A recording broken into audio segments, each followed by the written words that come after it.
ebimu kubikola omukulembeze kwe kubeera omwesimbu ow'amazima, ate amazima ago n'agayimirirako nga takyukakyuka mu bigambo bye ne mu bikolwa. Naye John Museveni gye yakoma obutaba mwesimbu, bannayuganda gye baakoma okumuggyamu obwesige. Ebisuubizo byasuubiza ebitatuukirira n'ebyo byayogerako ebyamutwala mu nsiko, ebyayatera bannayuganda abangi ennyo okufa, abali mu kakadde n'omusobyo, byonna tasobola kubibaaki nga talinaawo nsonga gy'ayinza kuba kati yasimba gy'onjogamba nti kakati mu butuufu bino bye byantwala mu nsiko era nakakasa nti mu Uganda tebiriddamu kubaawo. Mu mwaka ogwa 19 mu mwaka gwa 2019 John Museveni yakyalako mu ggwanga erya Kenya era nga yali agenze mu lukiiko lwa Africa. Bwe mba seerabidde simanyi oba akatambi nkalina wano, ne bwe mba nkafunye ngenda kakukuteerayo amawulire ago agalaga ku TV z'e Kenya. Ffe wano tetwasobola kubeera nga munnange tugafuna olw'ensonga nti anti okutya munnange. Naye nga eggulire lyali ligamba ki? Eggulire lyali ligamba nti John Museveni Katonda bamukubire e Kenya amayinja, bannakenya baamutabukira ku Kenyatta University yewaali olukuŋŋaana olwo, era ng'olukuŋŋaana omulamwa gwalwo kyesimanyi oba omulamwa ogwali gubatutteyo gwe gwavaako obuzibu nga balaba nti ono tasaanidde kubyogerako oba baalina obusungu bwabwe, kubanga jjukira nti ne Musevenizimu eri gyali e Kenya. Naye nga omulamwa mu lukiiko lwe baali balimu ku Kenyatta University n'abakulembeze abalala mu Africa gwali gugamba integrity in Africa,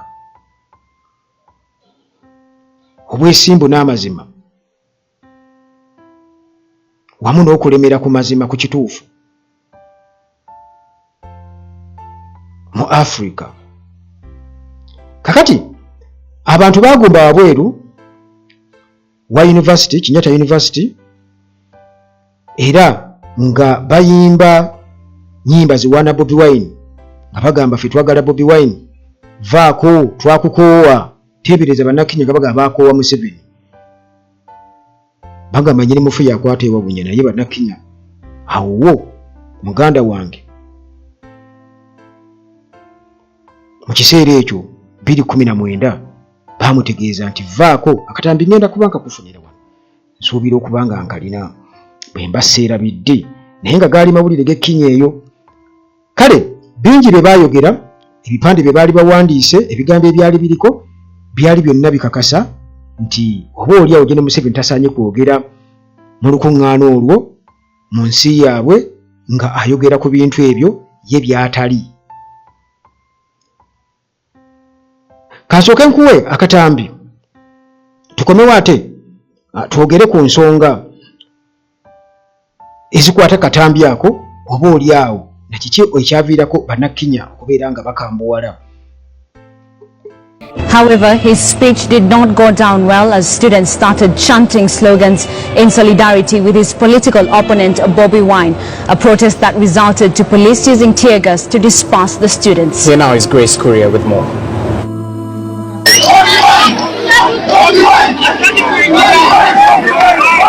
This is not Kampala, Uganda. Neither is it anywhere near Uganda.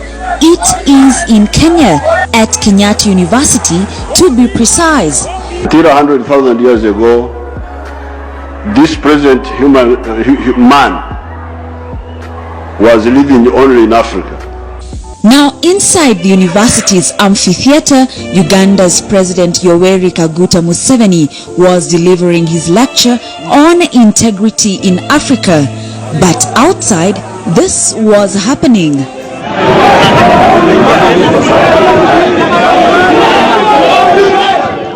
The obviously irate students did not spare the country's flag.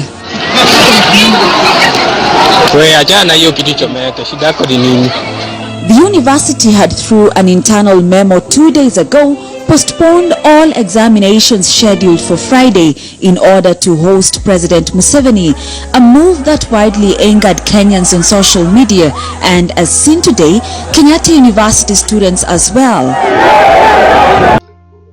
Kale munnange nga bw'obiwulidde mu katambi ako mu lufuutifuuti, naye nga byonna nga bw'obirabye awo bannakenya nga bagombye wabweru wa university. Tiyaggaasi yavaayo, tiyaggaasi ne bakubwa tiyaggaasi olw'ensonga nti munnange baali balabisa abakulembeze bangi abaaliwo, naye General Museveni bo gwe baanokolayo ne bamugamba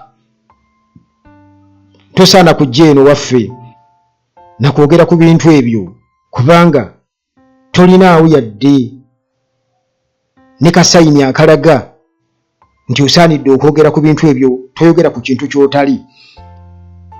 Bali boogera ku integrity,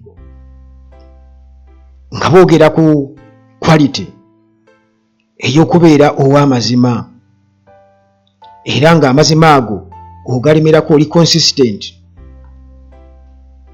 era nga olaga nti otambulira ku principles zo, tokyukakyuka, si lwakuba oyagala okusanyusa gundi oba gundi. Nga Mpuuga amaze okunyaga ebitaano, abanupu bagamba nti ne bwe tunaasigala ku mazima nga tuli batono, waakiri okusinga okwagala okusanyusa abangi, naye ng'ekituufu tukimanyi nti enguzi yemazeewo eggwanga lyaffe. Kale kiba kitegeeza nti olina okubeera consistent, olina okubeera nga ate teweekuba je oyogera kino ate bodde eri nti nedda sinnakyogerako, nti obuzibu bwa Africa be bakulembeza abalwa mu buyinza, ate nedda nali ntegeeza simanya ki anti okitegeera, kitegeeza oba toli consistent.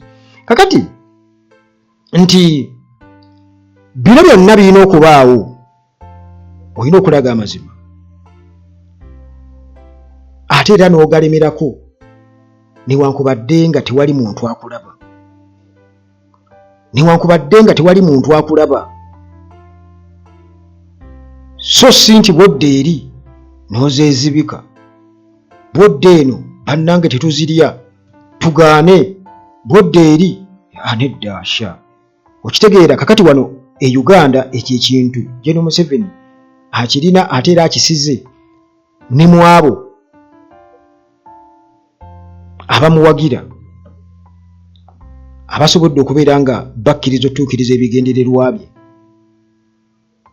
nti gwe beera mu opposition naye kasita oba ng'otudde nayo ku ntebe wali ne muteesa n'akubuulira nti kati gwe ne boogera n'oyogera n'oleekaana n'okola ki, naye ekituufu okimanyi siina gye ndaga, awo mujja kuba ba mukwano.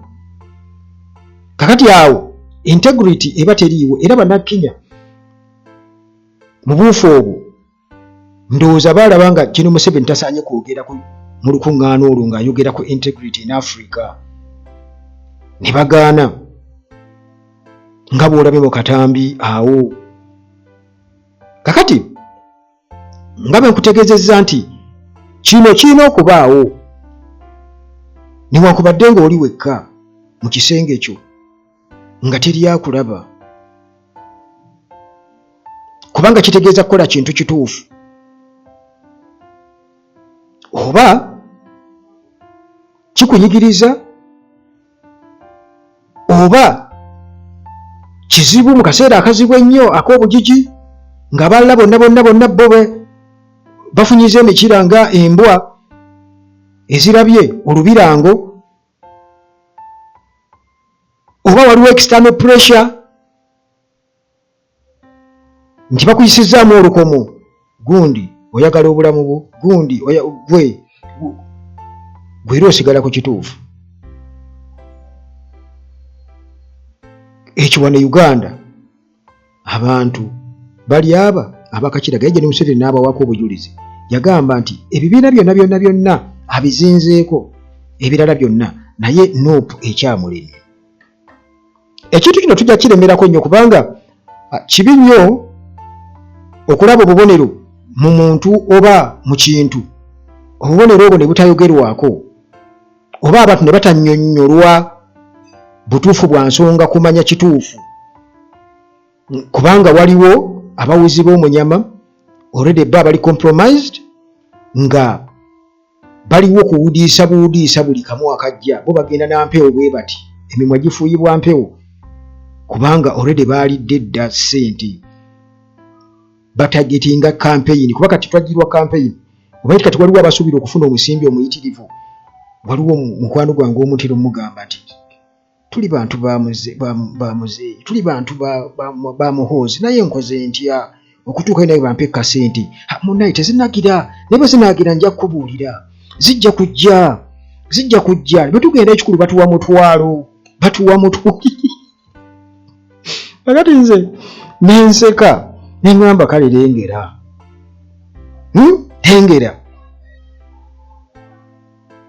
ya bamutedde mu mbeera tasobola kwenoonyeza mutwalo atuuka okugenda ne bamutikka mu mmotoka ne bamutwala ne bamuwa omutwalo ogunaamuzza transport gwe bamuwa awamu n'akuutawo enfudu asobole ofissaako oba akakaaga. Omanyi General Museveni omanyi ogaaya ekikajjo okigaaya n'okigaaya paka w'olya tisupu aweddemu mu kikuta ky'ekikajjo kati n'owanda eri kati General Museveni atugaayiza n'atumalamu supu n'awanda eri naye nga ffe abamukkiriza otugaaya atugaayiza n'atumalamu supu etuuka ekiseera n'ekitiibwa kyaffe yona nekikola ki nekigenda respect tetulina n'akatondo ke tubadde nako ne bakatuggyako olw'okunyooma okungi naye tubadde tukyali ku mulamwa ogwo gwe baali baliko era nga mu butuufu nange enzikiriza ne bannakenya nti General Museveni yali tasaanidde kwogera mu lukuŋŋaana olwo kubanga twogera ku integrity twogera ku bwesimbu ate nga obwesimbu obwo tobukola lwakuba nti abantu bakulaba ne bw'obeera wekka olina okubeera ow'amazima ng'okola bintu bituufu newankubadde nga inconveniencing oba mu kaseera akazibu oba waliwo external pressure nga ng'olemerako ye mukulembeze Uganda gwe yeetaaga kubanga tuwebuza General Museveni buli kimu akirina sente azifunye naye ekimugaana okulemera ku kituufu kyeki n'asigala ng'akyali n'ababbi n'aba nga taagala kuwayo buyinza muki naye ng'ate bye yayogera nga amateza bajjajjaffe ne bazeeyi baffe ne baganda baffe nga abamatiza ne bagenda mu nsiko mumuwoza Bobi Wine attisizza abaana ba Mbedi Museveni ate ye yattisa kubanga baafiira ki mbuuza ggwe baafiira ki abantu abayambako Museveni mu lutalo kubanga baali bagenze kunonola ggwanga bwe yadda n'abagamba kasamwe bakakutule mwebake ne basooka ne beebaka abasajja battu bagenda okulaba ye bannange kakati nti omulaba gwe baali boogerako saagala guvaako gwa integrity kyennakunnyonnyodde obulungi era nga kino kitegeeza nti omuntu alina okubeera honest alina okuba nga ayogera mazima era nga yeewala nnyo obulimba naye Obote Dr. Milton Obote yagamba nti Museveni can only tell you the truth by accident nti kiba amazima gaba gamusimattuse okugakubuulira yeekanga n'okwekanga ng'ayogedde amazima Obote kubanga Obote be baamentalinga Museveni kubanga yagamba nga yakayitanga ka UPC boy mu biseera ebyo bu UPC boy bwe era n'okusoma kwe e Dar es Salaam omukwasa Nyerere byonna Obote nakati waali awo ali ku musingi gw'Obote gwe yavuma mu kampeni za 18 yamuvuma obusiru kitegeeza yamugaayagaaya n'akasukeeri n'amala okugyamu amaze omumalamu sweetness nga bw'onogaya ekikajjo n'owandeeri nga bw'atukoze paka bino tubyogera era nga twogera mazima meereere era nga tukuwa examples ezaaliwo ate era nga ntuufu tetufumba nfumbe tukubuulira reality ngengezaako kusigira ekifaananyi kyekindeesa wano okubeera nga njogera buli kaseera era munnange nga sinaba nakubeera nga ngenda ewala njagala okukakasa nti tugenda mu kalulu ka 2026 era nga kikwetaagisa okumanya nti akalulu kano kali wakati w'abantu babiri Bobi Wine ne Museveni. Kati Museveni aliko gurupu ye ey'abali baleese abali mu 100 bakati baweze n'ebibiri abagenda okwesimbawo kwa president abajja nomination papers.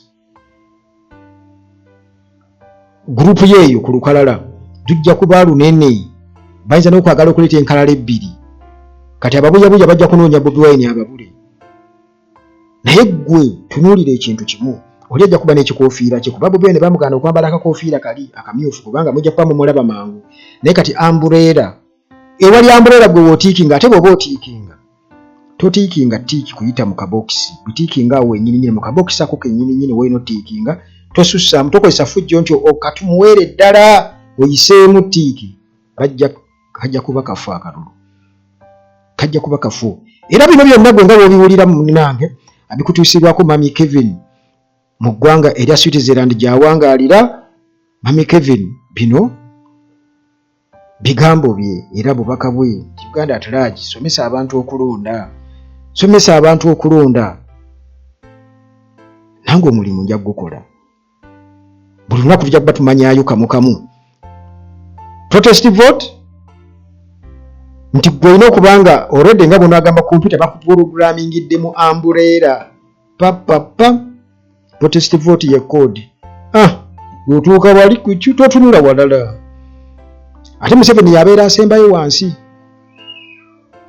Bobi Wine bamuteeka eno mu makkati bamunyinaanyanya bamufaanana naye muganda wange okay tugende mu maaso mbadde nkyabannyonnyola teweerabira aba Hillside View Apartments gye bali nnyo wali ejjani ku church Entebbe Road tuuka enamulanda kitendeka jansi buuza ejjani ku church iwali Hillside View Apartments omuli buli kimu twala tulotwo wifi amasannyalaze byonna muganda wange biri awo newe mmindi akolaki asena biyitirivu tobimalaawo ate nga transport bw'obanga ova ku airport n'okumpimpi wabwereere beba Hillside View Apartments ejjani wali ku church kasootuke namulanda kitende oba kajjansi buuza ejjani ku church ogenda kusanga Hillside View Apartments ate nga maintenance palace bano balina solar systems zonna gwe ziwali badde weetaaga balina team ez'abakugu esobola okuyambako kuzinstallinga ate nga bano balina ebyamazzi byonna balina ebyamasannyalaze byonna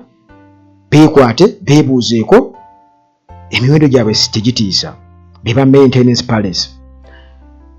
Okay tugende mu maaso nti omuntu ono gwe twagala oba Museveni bye yali ayogerako mu kiseera ekyo bye bamuyita okwogerako byali bitegeeza nti ayogera ku bwesimbu omuntu ayogera amazima nga yeewala obulimba ekyamulema ye kyamulemerawo bagamba nti akaze kafiira ku mugumba naye toba kati kaze kaani ako tetumanyi bennange yakajjawa akaze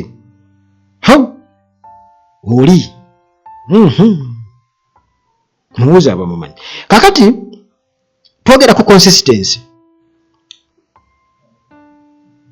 twogera ku ebyo bye yali ayogerako 2019 Kenyatta University waliwo olukiiko era abakulembeze ba Africa baalimu nga boogera ku integrity in Africa baali boogera ku ki Museveni yali asaanidde okubyogerako kakati twogera ku consistency kwegamba omuntu alina okuba nga steps ze zonna zifaanagana takyusa ate n'atambuza kibaliga tabaliga nga bwe guli mu gavumenti ya Museveni okubaliga kwasuuka. Leero boogera kino enkya boogera kiri, leero boogera kino enkya boogera kiri. N'abantu be yava nabo mu nsiko bonna yabalimba, ngenda kufugira ebbanga tumanyi, ngenda kukola bwenti. Kumbe tebaamanya ti muganda bange bwe bava mu nsiko eyaabwe bakole ki. Kakati munnange okubeera consistent nga tokyukakyuka ng'oli ku ekyo oli mu line, kitegeeza nti ebikolwa byo birina okuba nga biri aligned, nga biri mu line y'emu ne values zo n'ebigambo byo ne commitments, obweyamu byonna birina okuba nga bitambula. Weeyama ki? Kununula ggwanga, weeyama bannayuganda ebyaliwo naye ate nga by'obazizzaamu kufa, kutta, kubewerera, kubatta, ate era ne mubatta ne mubatwala mu basement zammwe ne mutulugunya. Twawuliranga bagamba nti simanya waliwo Elisma Cornell Mansion gye battiranga abantu. Naye kati basement eri mu maka ga mutabani we CDF gyeri. Kino kiri serious nnyo nnyo, kiri serious newankubadde abatemu bo ebyo baga bakyabatta nyo era bajja kubatta, nammwe bajja kubatta, kaseera kajja tutuuka mufe, temujja kufa bubi nnyo. Lwegaliza muka kitaawo lutta nnyoko. Kakati tukitegedde nti ebigambo, ebikolwa n'ebisuubizo byonna biri offside ku Gen. Museveni ne sisitemu ye. Naye ate nga yali kyayogerako eri bannakenya ne beekalakaasa. Accountability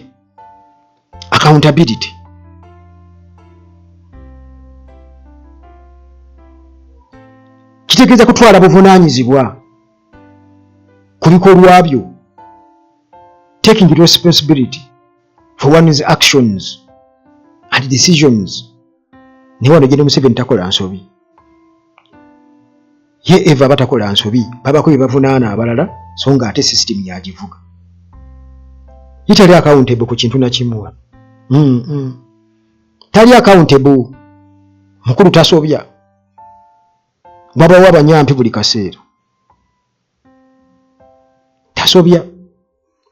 N'abantu ababbye ssente nga tulaba tuti ne gibasinga addamu n'abakozesa ate n'abawa obuvunaanyizibwa obw'amaanyi, era n'akola nabo. Kati awo ne weewuunya nti ddala mu butuufu yali asaanye okwogerako integrity. Naye tasaanye. Twogera ku trustworthiness.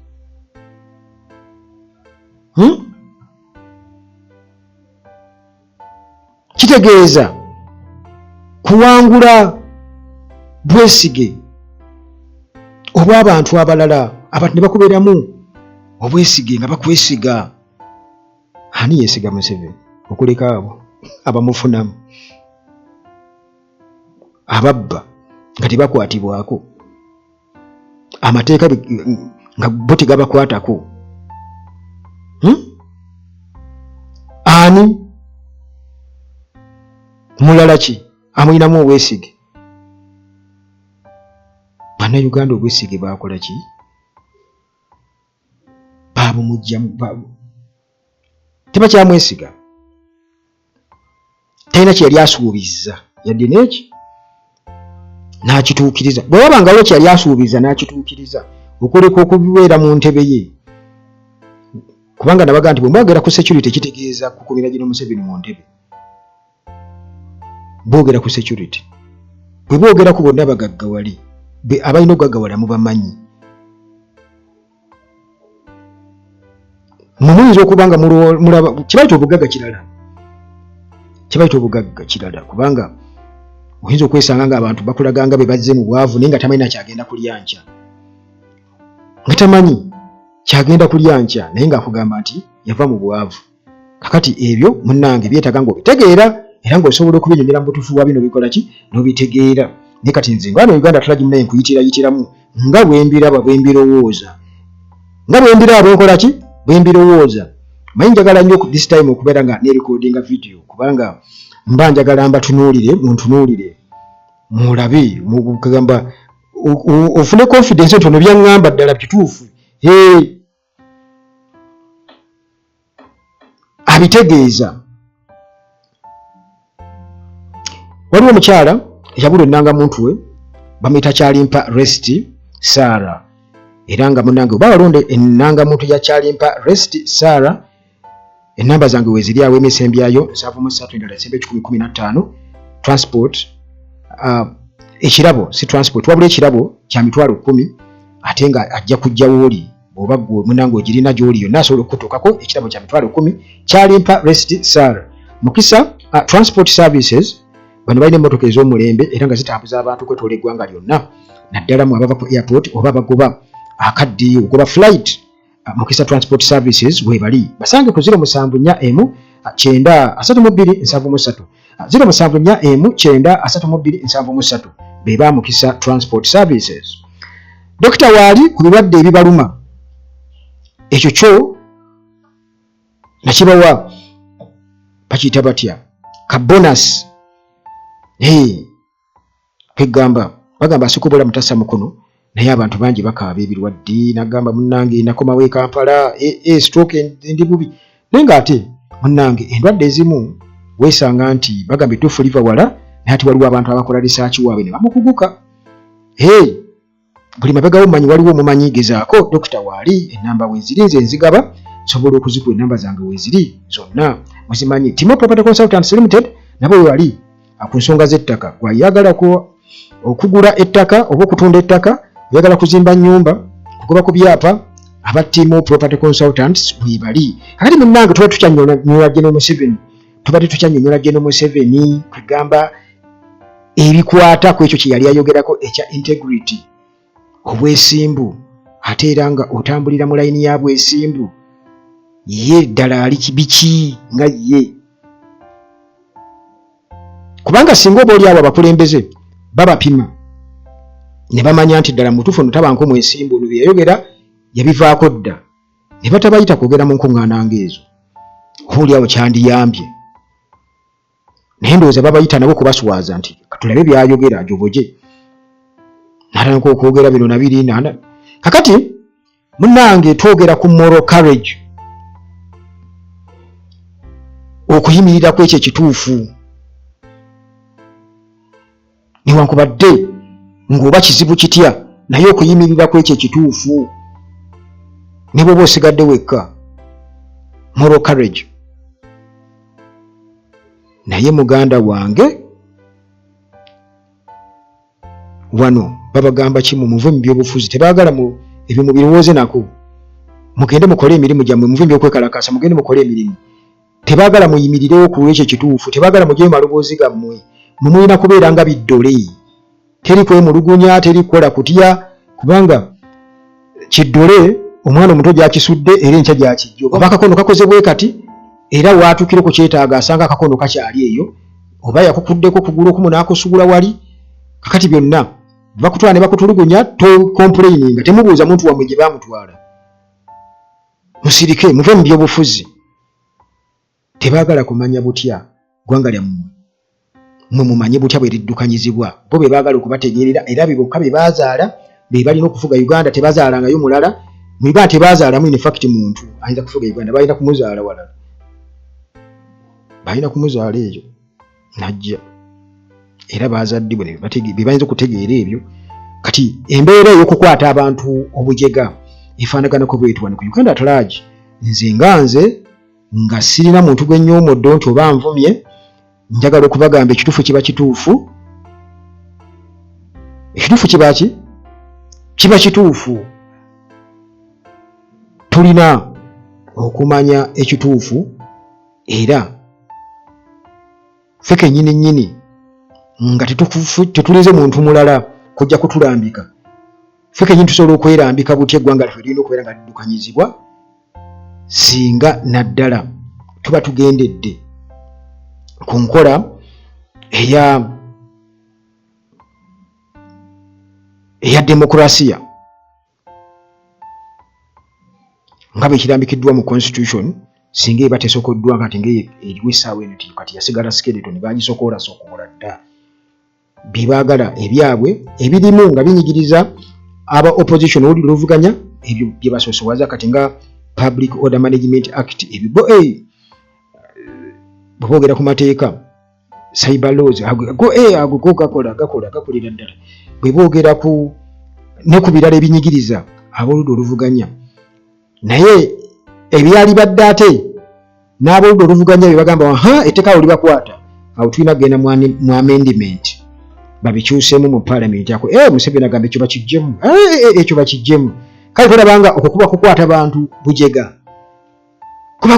bujega oba bwegeziwaza kibatuwa kwegeziwaza ekyo omuntu yefuula omugezi nga ye mugezi yekka okitegeera kale nze wano ku Uganda at large nga bulijjo mu mikwesese nja kugamba kigambo kimu nti gwe Munnayuganda ampuliriza oba ndaba olina okuyimirirawo n'otegeera amakulu ga okubeera Munnayuganda.